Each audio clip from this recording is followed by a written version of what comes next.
remake of The Legend of Zelda Link's Awakening has finally been released. A welcome addition to the Switch, or should it have stayed on the Game Boy? Let's find out. Hot take.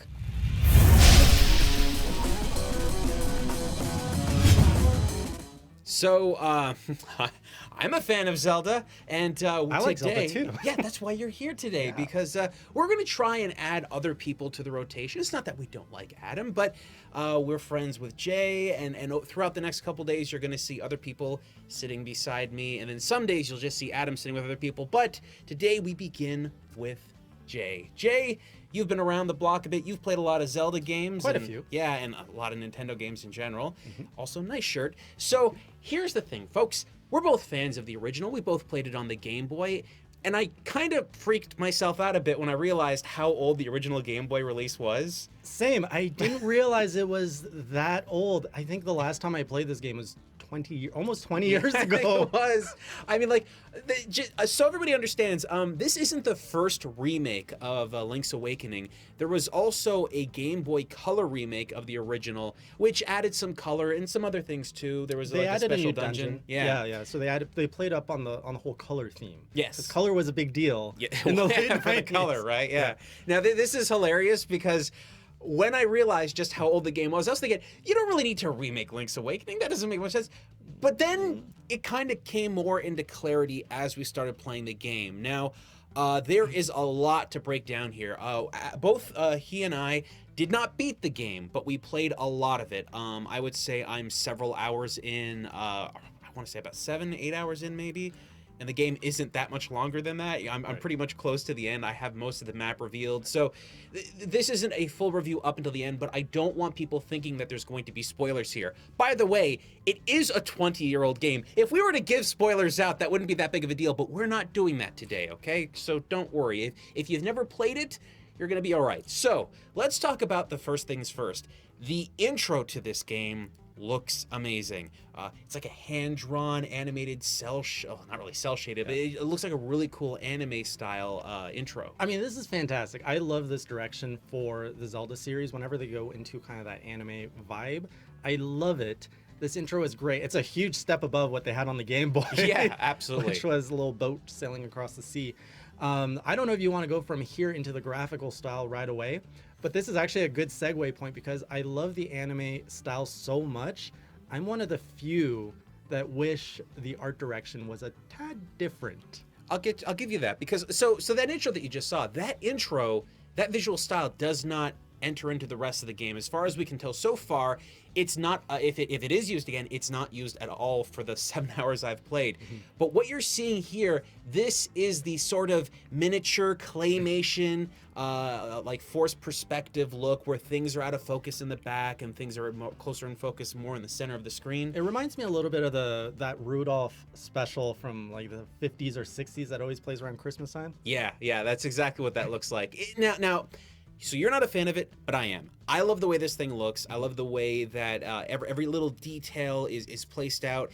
It feels to me like this isn't how the original Game Boy game looked, but it makes sense to me that it looks like this. It makes sense to me too, and my full respects to Nintendo. This is a whole new feat for them, and they've done a fantastic job with it. It's just my personal taste about it. I just don't like it that much. Everything kind of feels like a toy. I love Amiibo, for example. Sure. I've purchased a bunch of Amiibo. The little Link figurine for this, I don't care for it because I think it looks a little ugly. And I know most people think it's cute and wonderful. I just wish it was a little different. Yeah, it's funny.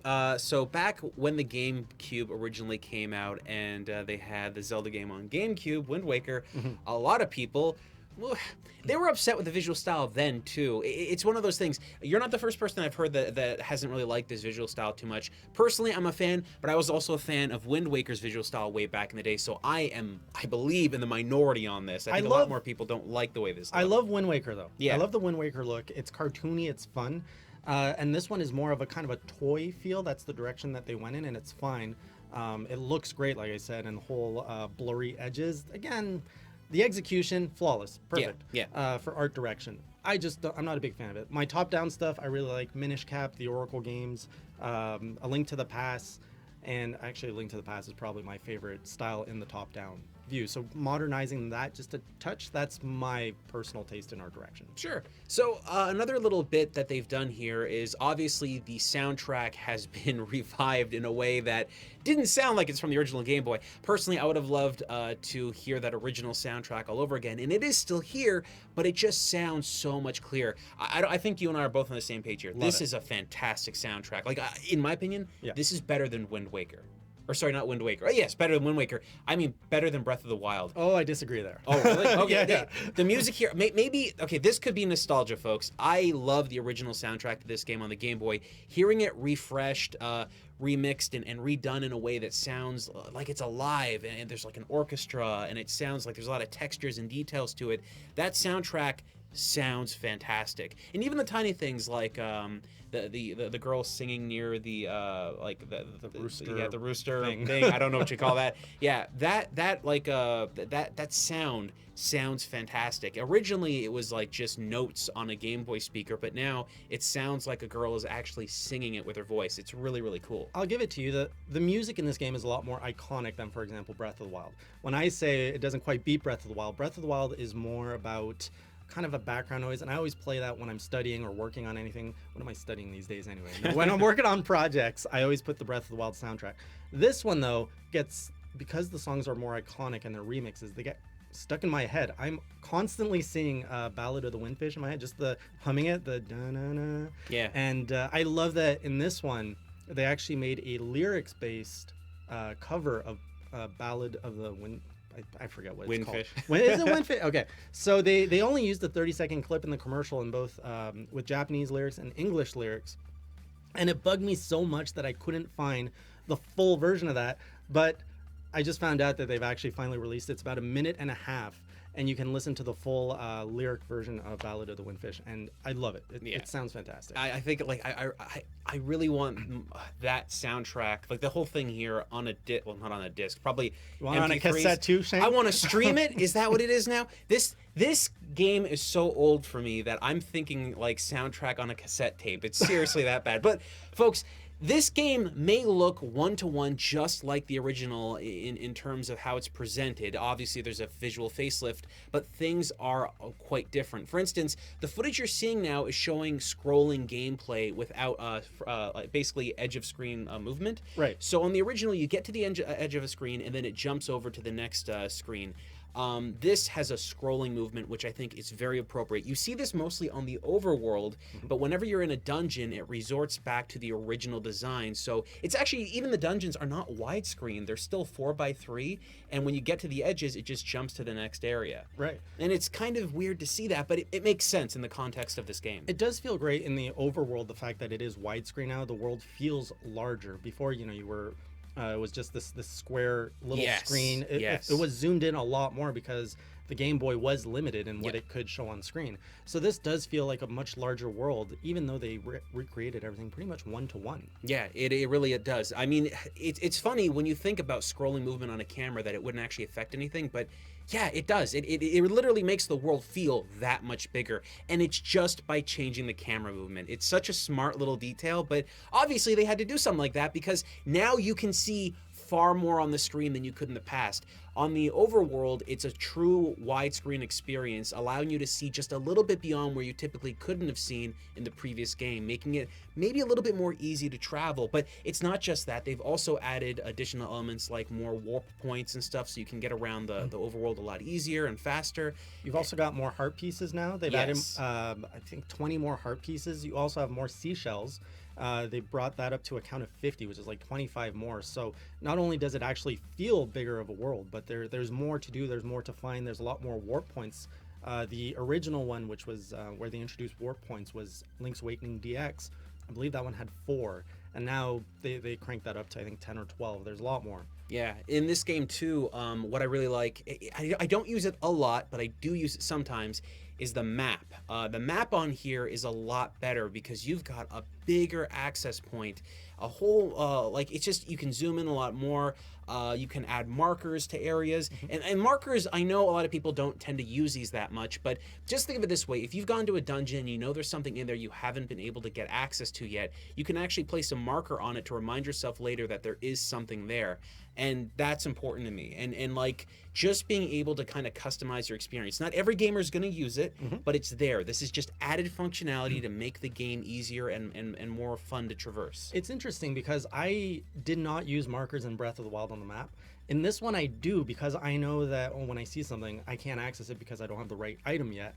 But the world is manageable enough, unlike Breath of the Wild, which is just ginormous. Yeah. That I'm like, all right, I'll put a marker here and I'll come back to it, because I know kind of it's small enough that I'll remember if I see the mark. I'm like, oh yeah, I need to revisit this when I get a certain item. I know exactly what item I need. Yeah. Because of, we've played Zelda before. And speaking about items, the controls on here are just fantastic. Now, remember, the original Game Boy release of this would have had a D-pad, select start, DNA. That's it. Yeah. And that was super limiting. There was so many things you could do in this game originally that you basically had to go back to the menu to alter items and stuff as you went through. But now you're able to bind so many buttons to do so many things, so you're not constantly switching back to the menu all the time, and it just makes it that much better.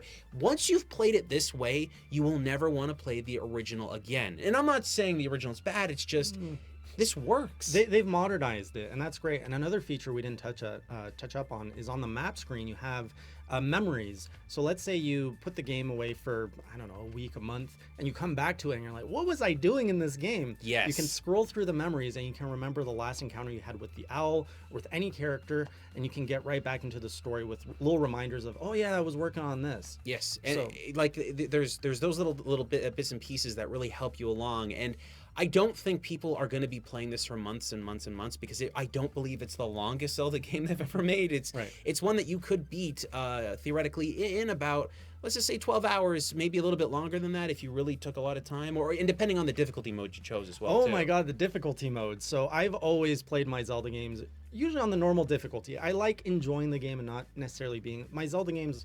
I want to be challenged, but not overly challenged. But with Link's Awakening, I decided to stream it where people challenged me, no, you got to play this on Hero. And I said, all right, I played this game twice before on the Game Boy, on the Game Boy Color. Let's go Hero mode. It's punishing. It takes a lot more effort in dungeons. I have to run out of the dungeons often just to go heal, not to die, because there's a little counter on the menu that shows how many times you died. And it doesn't seem to do anything other than just remind you how bad you are. So I don't like that. Yeah, it's like, overall, I think you and I played the original way back when, and I don't feel like playing this version of the game was in any way a limitation or in any way a negative experience. If I didn't feel like I was repeating myself, I didn't feel like I was going, oh, I've done this already, I've already seen this before. It felt like I was playing a new Zelda game, even though a lot of it is mostly just a facelift. Honestly, I don't remember most of this game at all. When I was playing it, there's the first area you go into is the forest, and without spoiling anything, there's a puzzle you have to do in there, acquiring a certain item and doing something with it. I completely forgot how to do that, and I was stuck on that for a good 30 minutes. Like, what do I do here? Oh, I have to go out here and do this thing. It feels like a completely new experience. So to me, I feel like I'm coming into this fresh because it's been so long, and this is the one Zelda game that you haven't seen come back, like for example Ocarina of Time, which got a remake. A lot of games got ported or were available through the virtual console. Yeah. So yeah, this is just a game that has kind of been, it's fallen through time, and it's great to revisit now with this facelift and modern mechanics added to it. Yeah, it's funny too, because you would assume that the way that this game is designed, you would basically just be thinking it's better in every way compared to the original, but I don't want to say it is. I believe that there's certain elements here that the original has that are, I'd say, a little bit better. For instance, let's just think about this. Okay, there's no loading screens on the original game, all right?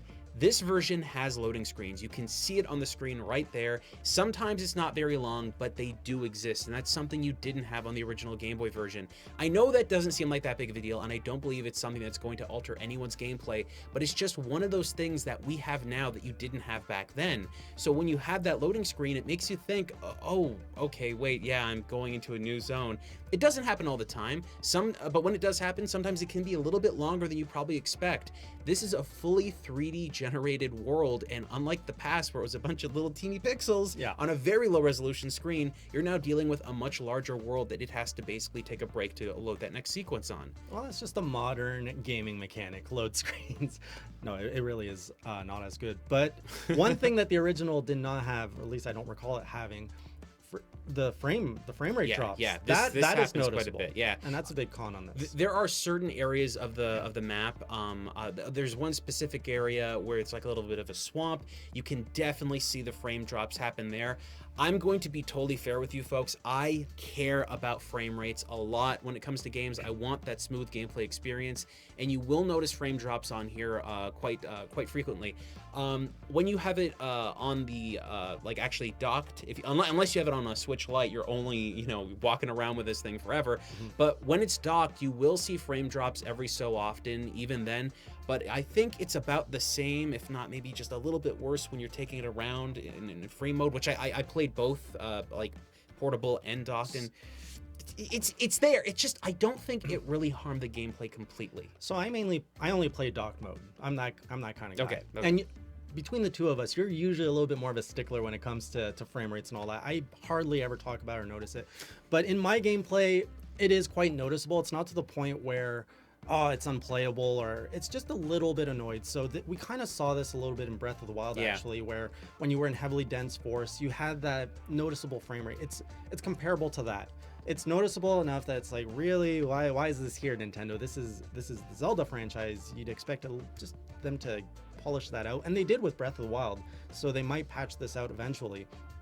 It's not a game changer, but it's definitely a noticeable con that's worth mentioning. Yeah, but I don't think you're going to not be able to play the game. No.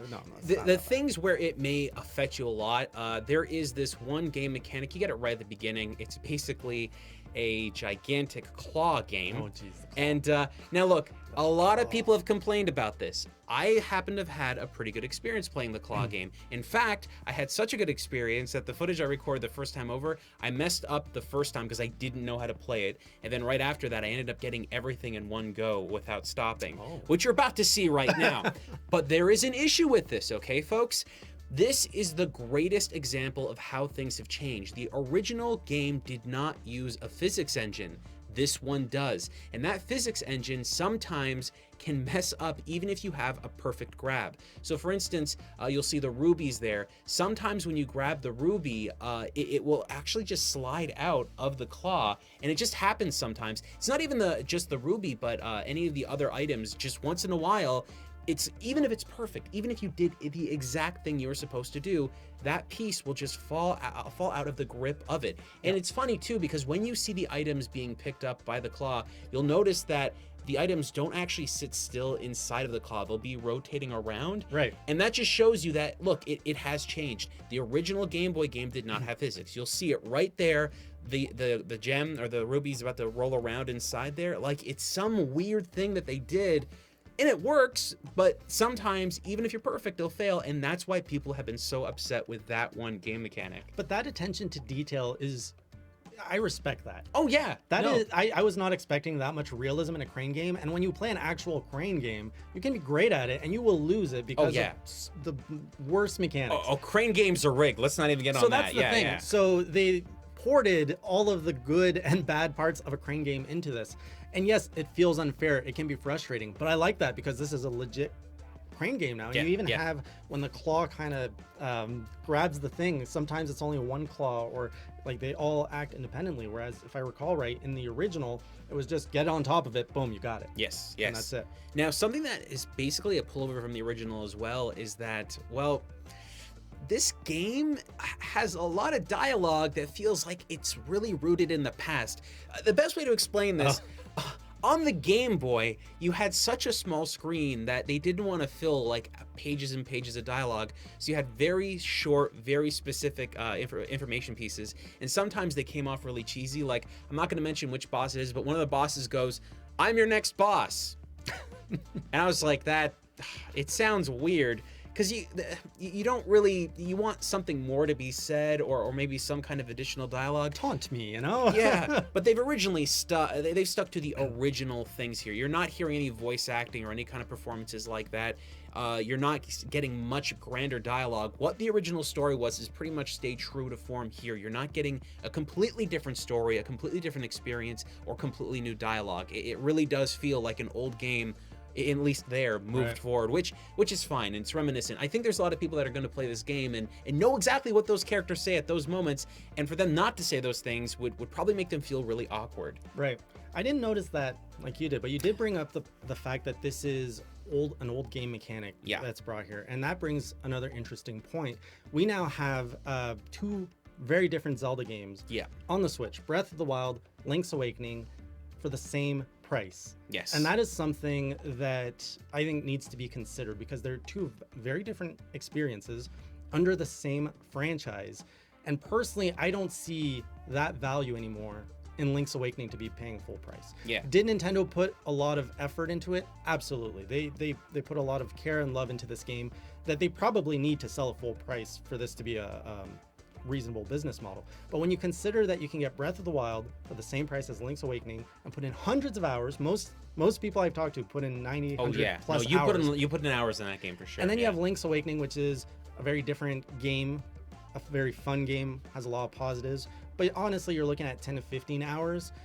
It's hard to weigh those against each other and say, yeah, this is the same price. This is the same value for a gaming product. Yeah. So, like, just so you folks know, Jay bought the game. I actually got it sent in for free from Nintendo to review it. But the thing is, for me, I don't really look at the value of the games based off of price a lot. What I do is I typically see how long a game has offered some kind of really good gameplay. And no matter what the price is, I'll buy it. I've bought bad games at really high prices. I've bought amazing games at really low prices. Yep. One of the best games I ever played, I got for 5 cents. It sucks because sometimes the value of that price doesn't reflect the quality of what it is, which would be a nice conversation for the future. But basically, this game, I think, has enough value for people there. But yeah, if you were coming off of Breath of the Wild and then you picked up Link's Awakening and you're expecting this really long, huge experience, you're probably not going to get that, and that might be a little bit of something that people really might not enjoy. And something that's very unique with the release of Link's Awakening is we all know September is a really heavy month of releases for the Switch. So a lot of us, we can't pick everything. In my case, there's a lot of games I want to grab, and I have to pick and choose based on budgets. So when Zelda, I'm like, I need Zelda. I got to pick up Zelda. I love Zelda. I picked it up and I'm playing it. I was like, I kind of wish maybe, like, if it was a little bit lower in price, I could have gotten Zelda and one of these new IPs or these new games. So, the nostalgia is getting me. But I'm not saying I got buyer's remorse, but it stung. I'm just saying the price stung. That's all. It's an expensive game. Like, I mean, look, fair to the point, this isn't like... this game feels old, but it also feels new all at the same time. The mechanics are older mechanics. I think they've aged well, but you can't get around the fact that this is a much older game that's basically been pushed forward. Nintendo has put a lot of effort and a lot of time into making this exist, but at the same time, they're going off of a book that they've already written that they know is a success. So that much of a financial investment into a game, I don't understand how they got to that price, but at the same time, it's cool. They could have charged $200 for this game, I would have bought it. And that's because that's how much I actually like this experience. But the problem is there's going to be a bunch of reviewers out there that are looking at this game that are going to have completely kind of biased opinions because this is something they've already experienced, and it's just giving them a flush of memories just right back to them from their youth. Well, there's one feature we didn't talk about yet, which was added specifically for this game, which is the dungeon builder. Yes. Which, a good idea in the brainstorming session, but when you actually execute it, because after Mario Maker came out, everyone's like, oh, we need a Zelda Maker, a dungeon absolutely. Maker. I said that like a billion times. Right, so here they put it, and then you're like, oh, that's why it doesn't quite work. It's not an awful dungeon building experience. There's also some things you can do with amiibo support and stuff like that. Yeah, you can get, I believe, custom dungeons from your amiibo, and you get rewards. Which is cool, but that means you have to go out and buy toys. And I know you're probably thinking that's not DLC, but that's sort of DLC. It's a microtransaction. Right? You gotta buy something physical to do things. But here is my problem with that. The dungeon making mechanic, it doesn't randomize itself. You know what I mean? I would have loved just push a button, random dungeon, push a button, random dungeon. Instead, you have to build the dungeons. And when you've built the dungeons, you can't really share them with people. You can't really do that kind of stuff. And I want to be able to build like a custom enemy that has like a specific attack pattern. That would be cool. Right? I want to be able to really customize each room and really modify how everything feels. That's not what's going on here. This is a bare bones dungeon building experience. It's there. You don't have that in the original game, and it's nice to see this here. But at the same time, you know they could have done something a little bit more to add on to this. And I think at the price point, right? Oh, yeah. That's when it starts to become something that you really consider, that they could have made a game, a brand new Zelda game that could have lasted for a bunch of years of people just exchanging dungeons and making new, unique experiences. Well, there's two key components missing from these custom dungeons that you don't get. I really sat and thought about this. Like, why isn't this fun? Why isn't it fun to go through my own dungeons? First of all, you know exactly the layout of your dungeon. These are all rooms that you've experienced before, and you're just matching them up differently. Yep. So when you're going through it, you don't get that sense of exploration that you get in all other Zelda games. There's no unique items to find and then solve puzzles in it. So you're missing those two key elements that makes a Zelda dungeon fun. So what it ends up being is just walking through rooms that you've already been through and just opening chests and finding the whatever item, the rupee, the heart piece, whatever, and it just falls flat. Yeah, if it was something more like you start up, let's just say you start up a randomized dungeon that randomizes your equipment, maybe gives you a limited number of bombs to complete the dungeon Sure, in. yeah. Maybe you get different kind of items to complete, like, okay, you don't have a sword, complete this dungeon. You only have like a shield. Like a challenge dungeon. Yeah, that would right? be fun, yeah. See, something like that I think really could have made this a larger experience that people would have really got addicted to. Time trials, internet-based boards, those kind of things. Maybe Nintendo could be dolling out. And you know what? This stuff could change. In the future, they could update the game where that could be there. It's just, I don't think they're going to do it. But they could have been giving out, like, unique dungeons or even Breath of the Wild-inspired dungeons and stuff, right? There's a lot you could do, yeah. Yeah. You could really take that concept and branch it out. Fortunately, it's not really there. Not yet. But with that being said, a couple of questions that I think a lot of people are going to have watching this. Is this better than Breath of the Wild? It's different. It's cake and pie, you know, but both are desserts, but they taste very different. I think if you're a fan of Breath of the Wild and you want more, and you're done that game, you want more of an experience, you're going to like this. I think if you're a fan of the original, you're going to like this. If you're a fan of Zelda in general, you're going to like this game. Yeah. And this game really is suited to mobile because remember, the original game was released on Game Boy. And even if you've never played the Game Boy Color remake of the original, this would be a great way to see the game in color for the first time if you never did it in the past. I think this game really serves a good purpose where it is in that sense. But in your mind, does this game mean that you don't need to go back and play the original? Is this truly better than the original Link's Awakening? Both versions, the color and the original on Game Boy. Absolutely, for me, hands down, yes. But there will always be the retro purist who will say you don't get the same experience. I think this is a far better experience. This is the definitive way to experience Link's Awakening, and I love the game. It's a fantastic game. I think, you know, it's funny because, like, I want to tell people that you never have to play the original, but every retro bone in my body is screaming to not say that. So all I want to basically say is they're not the same game. There's a lot of elements that are the same, a lot of pieces that are the same, but I think you're going to have a different experience playing the original. I think there's more of a challenge to playing the original. The new one has a lot of forgiveness, has a lot of things that are modified, but I definitely believe the original is still worth playing. But if you have to choose just one to play, one version of Link's Awakening that you're never ever going to look back at the other versions, this is the one to play. I believe it is the definitive version of the game. Yeah. It's got a lot going for it and a lot of items, and if you can get a friend that can make a dungeon for you, then you can play the dungeon that they've made, and that could be cool. Maybe exchange switches with your friends and just do that kind of stuff. That might be enjoyable. But these are things you can't do with the original, and I think that that's what makes this that much better. But now that they have this, there's a question I want to ask you, because I firmly believe that what they've done here is they've established that they can take an old Zelda game and turn it into a new experience. Jay, should they remake Link to the Past with the Link's Awakening Switch engine? It'll print money for them, but I don't want it. You can play A Link to the Past for $5 through the Switch Online, and they're gonna remake it, give you the same game for 60 US. It's tough. It's a bigger game. There's a lot of stuff going on in that game, but I really feel that this visual style that you're seeing here could really play well with that game. I know you're not a fan of the visual style. I'd love to see it. I'd play it. I'd love to see it. It's the funny things when I think about it, like, would they keep the pink hair the same? Because that's like one of the only games where Link actually has pink hair. I would hope so. But that element, once you've established a design philosophy for a game like this, you can take it and remake a bunch of other ones. Look, why not remake the original Legend of Zelda with this engine? Why not do that kind of stuff? You can do it here. Yes. Link 2 would be a little bit weird. All right, that for the NES, that one, visual style, yes. Yeah, because that one's more of an adult-themed game. Like, when you look at it, you had like side profiles of Link, and he's like, they use the Smash Brothers avatar though for the 2D. That'd be cool. That'd be a little bit weird. But I think that in order for them to really maximize what they've done here with this engine, I really feel like they should use it in future games. But regardless, I believe this is a game that's worthwhile playing. I heavily recommend it.